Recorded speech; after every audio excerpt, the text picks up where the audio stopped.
Não, é legal mesmo. Tem que ser assim, né? Tem que Sim, ter tem que ter uma base para você poder mexer no equipamento desse, né? sim. E Já assim, pensou? eu vou te falar que Ah, você sabe, né, que nem a gente já conversou, eu fiz engenharia eletrônica, só que fazia um tempão já que eu não mexia, né? sim, Então, a gente vai ver nas aulas, eu tô tendo que estudar de novo algumas coisas. Tipo, aquela parte ali do amplificador operacional que trabalha como integrador, sim, eu tive que olhar de novo como é que funcionava, tal, porque eu já não lembrava mais isso, entendeu? sim. Porque você não está usando todo dia, né? A É, gente acaba esquecendo mesmo. Então a gente. Por isso que eu falo, lá na faculdade, eu tinha um professor, o César Brum, cara. Pensa num professor top. Ele e o Irineu Cássio Gudi. Cara, ele falava assim para você, Edson, eu não tô aqui para te ensinar para toda a vida. Eu estou aqui para te ensinar os conceitos e te ensinar que na hora que você precisar, você vai saber o caminho aonde seguir para buscar essas informações. Porque a gente é ser humano, gente. E se a gente não está utilizando aqueles conceitos toda hora, todo momento, a gente esquece realmente. Então você tem que saber aonde que você vai buscar as suas literaturas. Você tem que ter uma base, por exemplo, o cara falou para você, um amplificador operacional. Se você não tem base nenhuma, você fica, que porra é essa? Mas se você tem uma base, você fala, tá, é aquele ICI que tem vários tipos de formato, malha fechada, malha aberta. Então você já sabe alguma coisa. Isso você vai buscar numa literatura para poder entender minuciosamente como é que ele funciona. É bem mais prático. é isso mesmo. Agora, chegar aqui e dar macete, falar. Porque assim, é fácil chegar aqui e falar para você: tá com um problema F70. Provavelmente é módulo. Tá, mas por que, que é módulo? O porquê que estourou aquele módulo? E às vezes não é módulo, é um circuito que analisa a corrente. Então, tem algumas situações que a gente tem que entender de fato, porque senão você vai acreditar no que eu falo e vai ficar por isso. E se eu tiver errado? É verdade. Né? Fala, doutor Tony, joia? Ele está com o áudio desligado. Vamos dar mais uns 5 minutos aqui para a galera ver se entra mais gente. Aí a gente já começa a discutir como aplicar essa parte teórica. Eu estou com uma placa aqui, caso vocês queiram dar uma E analisada. aí, professor, boa noite. Ô, Lucas, joia? Tudo jóia? Como é que você tá? Graças a Deus, bem contigo. Tudo jóia também. Professor, só aproveitando já que não começou a aula, Fala aí. eu estava revendo a aula anterior. Sim.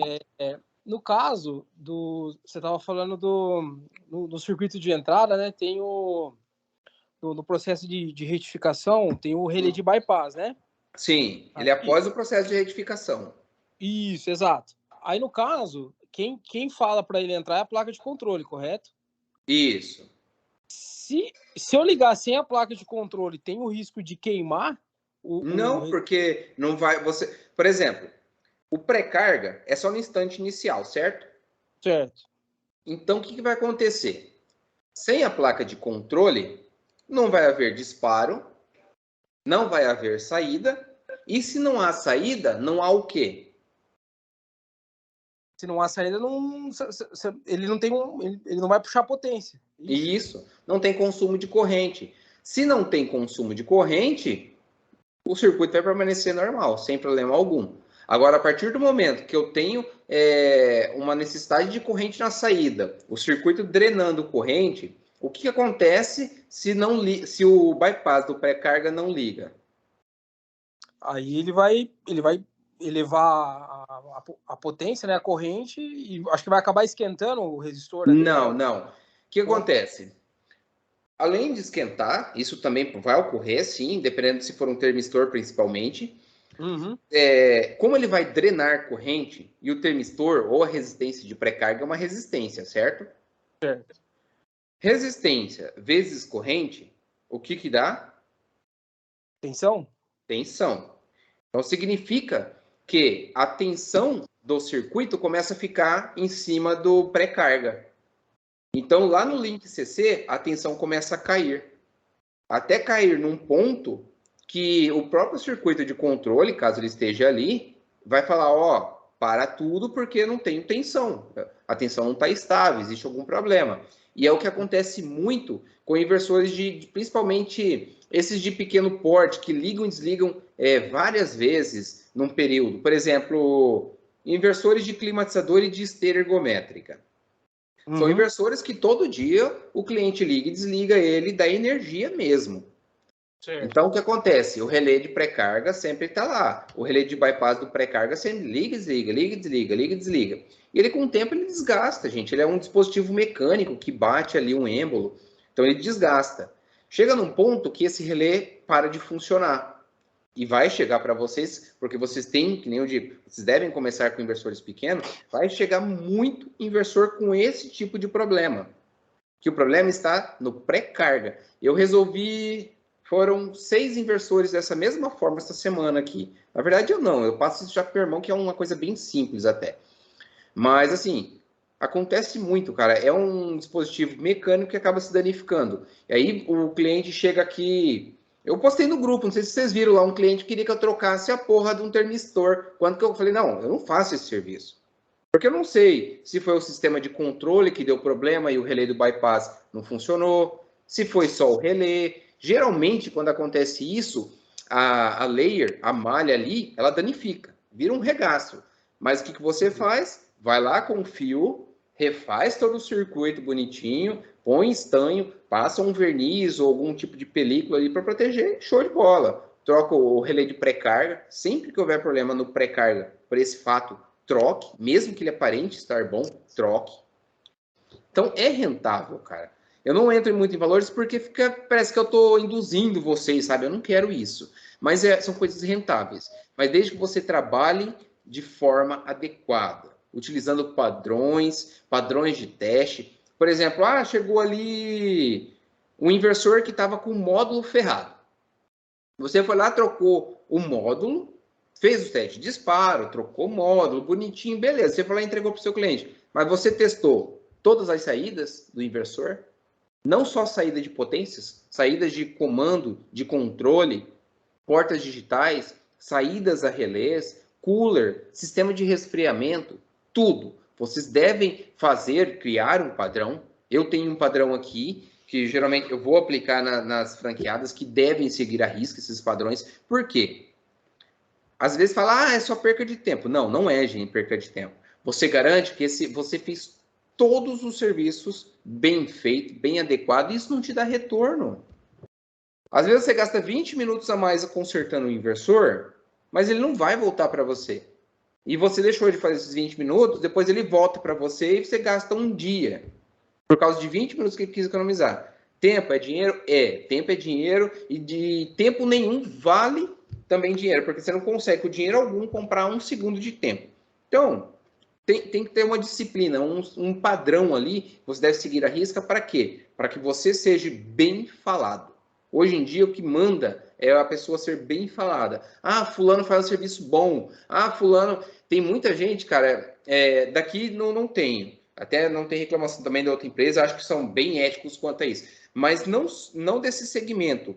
Tem pessoas que, chega 2, 3 inversores ali, troca a peça um do outro, faz um arranjo e aproveita a peça de outro cliente. Não faça isso, jamais. Usem o que é do seu cliente, explique, vai comprar peça nova, se for peça... geralmente a gente tem peças de sucata. Olha, isso é uma situação, você vai falar para você, estou colocando sucata na sua... Não, você está resolvendo o problema dele, e geralmente o cliente nem pergunta o que é. Ele vai falar o grosso, estourou módulo, estourou placa de controle, porque tem peças que não tem nova mesmo, é só de sucata. Então, é aquela situação. Trabalhe o mais certinho possível. Não dê perna para ninguém te puxar. Não existe um ponto que a pessoa possa falar, fez cagada, já queima ele. Porque o cara vai... Você pode acertar 10 vezes que o cara não vai falar bem de você. Mas o dia que você errou uma vez, já era. Aí esqueceu. Eu até entrei em outros assuntos, né, Lucas? Nada a ver. Mas então... Não, fica tranquilo. Não, já foi respondido já, professor. Tranquilo. Mas então, deu para entender bem como é que funciona ali essa parte do pré-carga depois? Não, deu sim, porque a dúvida era essa mesmo, porque se era a placa de controle, né, que mandava entrar, muitas vezes a gente faz o teste sem a placa de controle, né? Só alimentando a potência. Sim, mas agora eu faço muito isso aqui também. Eu geralmente, eu ligo tudo sem ligar o conjunto completo. Principalmente quando eu não tenho um histórico do que está acontecendo de fato. Agora, se o cliente chega e fala, ó, ele liga, só não roda. Beleza, o que dá para descartar nessa situação? Se ele liga e não roda, parte de fonte, né? Você pode descartar. Sim, você já elimina, mas você não chega a descartar ela 100%. Porque, vamos Sim. supor, pode ser uma fonte dela que está com problema, né? Isso, exato. Que nem aquele vídeo, a aula especial 4, que eu ensinei a fazer alimentação externa e teste de disparo. Você viu? O inversor ligava, eu testei o disparo. No final, quem que era o problema? Era a fonte. Que o circuito, a fonte, Era a fonte. isolada do semiciclo positivo tinha torrado, tinha estourado. Não, sim, entendi. Mas aí Tem é a que situação. analisar passo a passo, né? E isso, você seguir o fluxo. Não existe outro método. Não adianta falar que você vai pular passo que não existe. Segue o fluxo. O que a energia faz? Ela entra, retifica, filtra, alimenta a fonte alimenta o controle, o sistema de controle faz a análise, tá tudo ok? Houve entrada de sinal para disparo, chaveia a saída e monitora os resultados. Então, segue o fluxo. Já aproveitando a sua última pergunta, no caso, quando a retificação é controlada por SCR, no caso, né? Sim. Aí, quem manda entrar é a placa de controle, certo? Não. Quem manda entrar, o que você fala? Se eu ligar daí só a potência, ela não vai entrar. Não, Assim, ela eu já tem uma vi. placa. Geralmente, quando ela é semi-controlada, ela tem uma placa chamada inrush. Ou um circuito, quando ela é semi-controlada, mas numa placa só. Ela tem um circuito chamado inrush, que é pré-carga, vamos dizer assim. Ele evita ali que os capacitores explodam. Lá, naquele instante, existe uma fonte mais simples. Ele não tem bypass, o semi-controlado. O semi-controlado, ele tem de um lado é diodo retificador direto, né? E do outro lado é um SCR. Então, o que vai acontecer? Essa placa em rush faz aquela modulação em rampa, ou seja, ele vai retificando cada vez mais até que o capacitor se defina por carregado. Aí sim essa placa detecta que o sistema o link CC está carregado, então o que ele faz? Ele libera a retificação direta desse SCR, ou seja, ele sempre está retificando. Maravilha, professor, obrigado. Beleza. Bom, não, isso é interessante, Lucas. Por isso que eu já deixo aberto essas discussões para vocês, porque vocês vão ver uma aula hoje.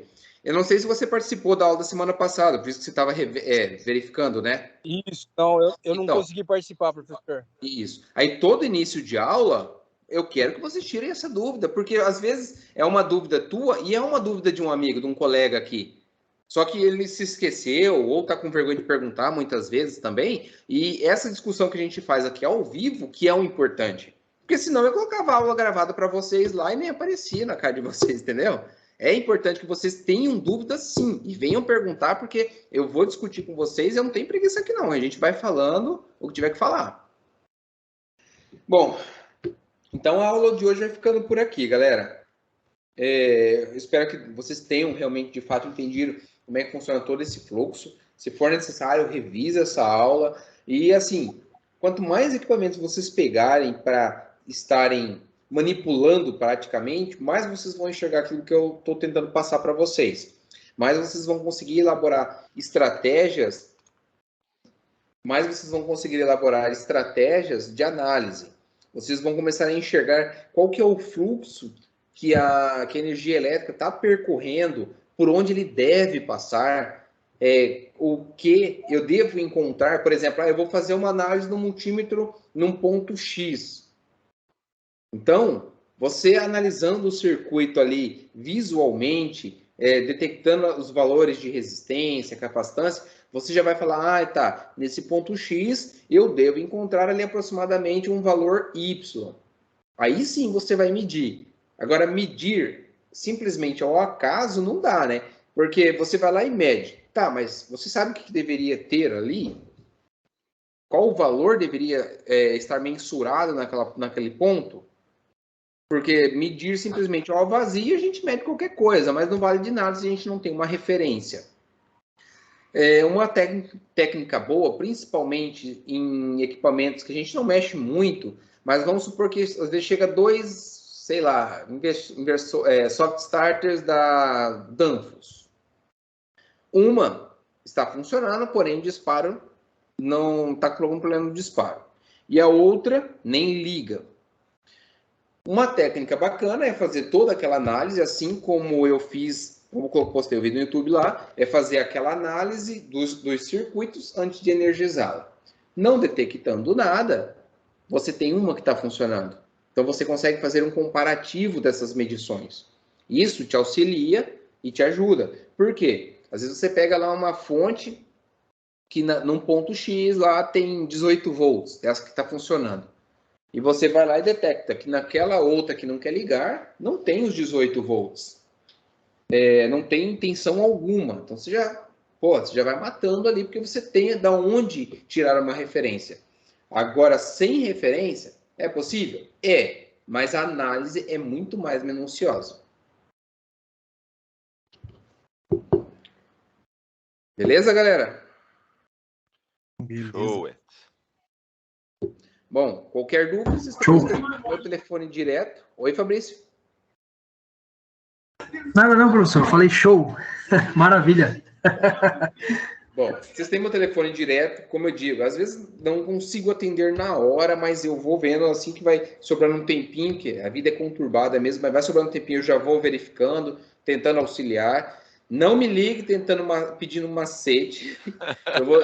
Vocês vão me ligar e eu vou falar, ó, o que deveria ter ali? Vocês vão encontrar a resposta. Geralmente, a galera que me liga perguntando como é que é, eu vou fazer essas perguntas, a pessoa, pior, professor, peraí, eu vou lá, e mata a pau. Damião é um que faz muito isso. No começo ele ligava querendo macete, eu não ensino, troca aquela pecinha, não. Eu fazia esses questionamentos com ele, e hoje o bichinho tá pegando bem, tá resolvendo bastante problemas já. Isso é bom. Bom, galera, forte abraço a todos. Um ótimo final de semana para todos vocês. Qualquer dúvida, é só me chamar aqui que eu estou à disposição. Beleza? Beleza. Abraço aí. Valeu. Beleza. Falou, Forte Edson. abraço aí e até mais. Valeu. Até mais. Tchau, tchau.